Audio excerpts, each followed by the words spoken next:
농어촌 지역에 있는 소규모 학교를 작은 학교라고 부릅니다. 정부는 학생 수 논리만으로 작은 학교 통폐합 정책을 추진하고 있는데요. 이런 작은 학교를 살리기 위한 전문가 포럼이 열렸습니다. 김아영 기자의 보도입니다. 국회에서 2017 전국 작은 학교 포럼이 열렸습니다.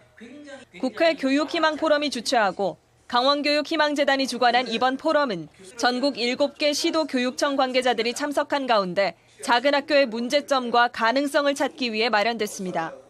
작은 학교들이요, 어떤 교육적 논리보다는 경제적 논리에 의해서 통폐합되는 그런 수순을 밟아왔는데 참 안타까운 현실이라고 생각을 해서 나아갈 방향을 모색하는 그런 포럼을 기획을 하게 되었습니다.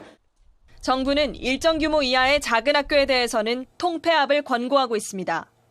통폐합을 하는 지역에 대해서는 인센티브를 지급하며 자발적인 참여까지 유도하고 있지만 일부 지역에서는 오히려 반발이 거셉니다.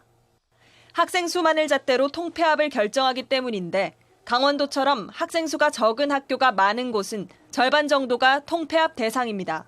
지방자치단체에게, 교육청에게 유임했으면 좋겠어요. 지역 여건에 맞게 했으면 좋겠고, 없애는 정책이 아니라 살리는 정책을 통해서 지역과 도심이 같이 상생 발전할 수 있었으면 좋겠습니다.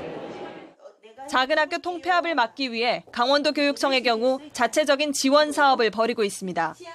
지난 2013년부터 3년간 학생 수가 60명 미만인 학교 가운데 68곳을 선정해 특성화 프로그램을 진행했고, 그 결과 프로그램 운영 초등학교의 경우 전체적으로 학생 수가 20% 가까이 증가해 올해부터 지원 대상을 304곳으로 늘렸습니다.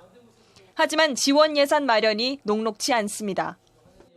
효율적이지 않다는 이유만으로 작은 학교들을 통폐합하기보다는 지역의 구심점 역할을 할 수 있도록 정부가 도와야 한다는 목소리가 높아지고 있습니다.